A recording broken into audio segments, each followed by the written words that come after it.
Hello, welcome to my channel. On this video, I will show you how overcoming fear and embracing the rush could change your perspective anytime in your life. Everyone starts somewhere, and for most of us, that somewhere is a place filled with uncertainty, fear, and the unknown. But this is how you grow. This is where the journey begins, and it all starts with the first step, or in this case, the first turn. I would like to share with you a story on how I first learned to ski and discovered that you're never too old to start something new or daring even. Borovets, Bulgaria is where I first went skiing. The air was crisp as I stood at the base of the mountain, skis awkwardly strapped to my boots. I was 46 and this was my first time ever on skis. The towering peaks and sparkling snow made the landscape look like something out of a postcard, breathtakingly beautiful. But as I looked up at the slope ahead, a knot of anxiety tightened in my stomach. What was I thinking? I asked myself, glancing nervously at the beginner's slope.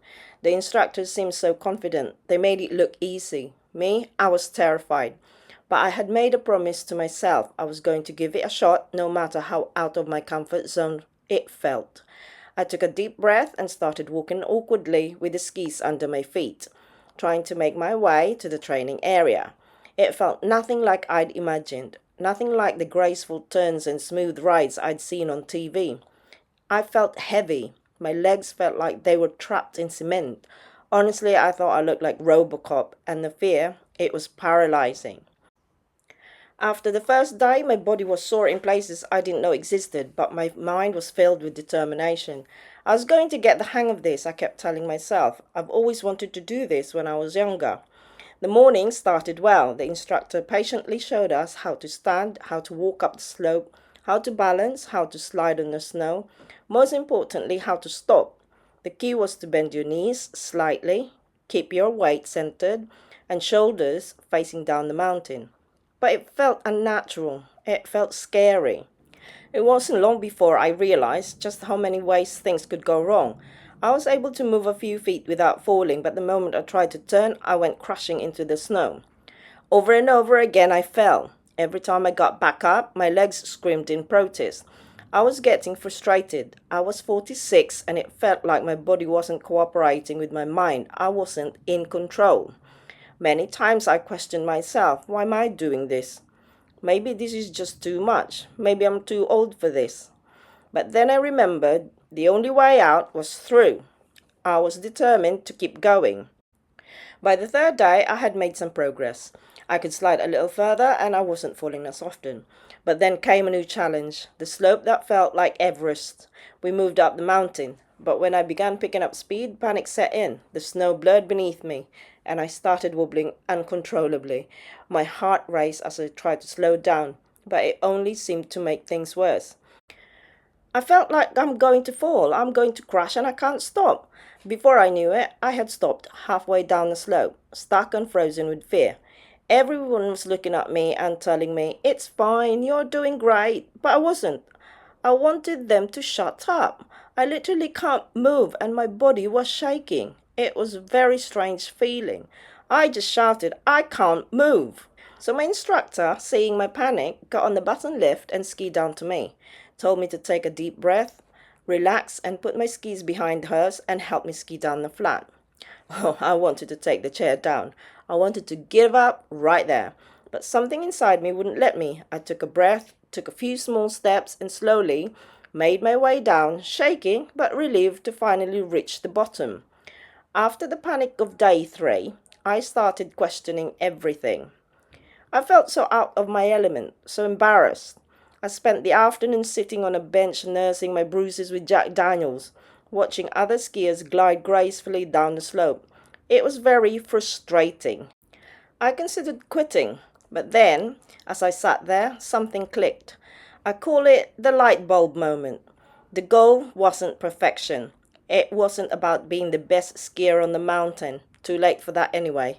The goal was to push through the fear, to experience the challenge, and to enjoy the ride.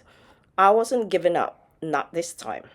The next morning, I was back on the slope, determined to make a change. My legs still ached, my body was tired, but my mind had shifted.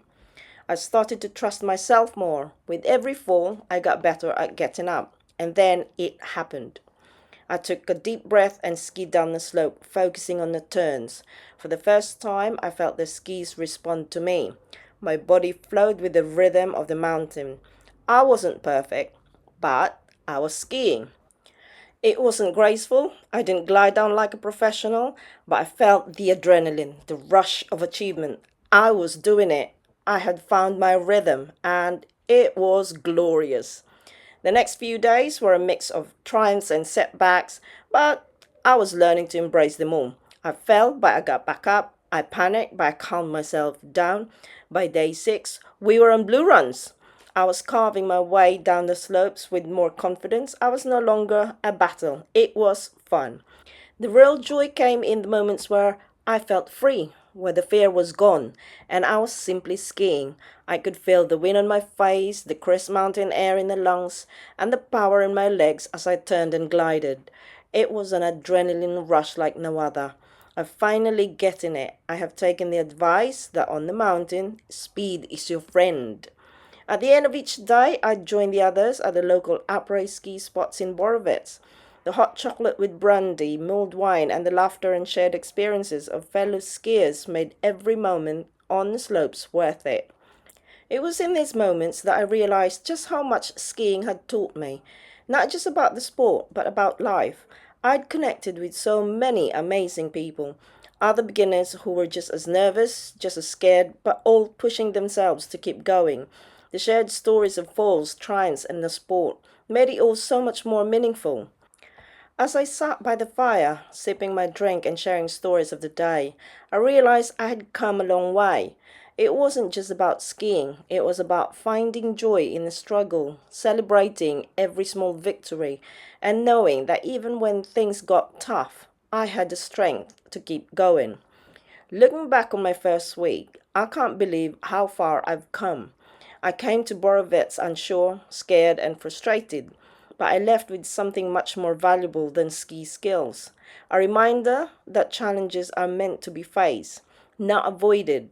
That growth happens when we push past our limits, when we refuse to quit. That life, like skiing, is about the ride, not the destination. My first week on skis wasn't easy. It was filled with falls, fear, and frustration. But it was also filled with moments of triumphs, adrenaline, joy, and forming long term friendships that we still enjoy now. And in the end, that's what makes the journey worthwhile. To anyone thinking about taking on something new, whether it's skiing or anything else, here's what I learned. The road won't always be smooth. Things happen beyond your control. There will be moments when you'll want to quit. But if you can push through the fear, the frustration, and the setbacks, the rewards are waiting for you on the other side. So, whether it's your first week on skis or your first week ever, remember, you're not just skiing. You're proving that age is just a number. You're showing yourself that fear can be conquered, challenges can be overcome, and fun can be found in the most unexpected places. You're not just learning to ski, you're learning to live with courage. If you like this video, please share and comment about your personal experience on how you overcame similar situations. Please like and subscribe, and thank you for watching. See you in my next journey.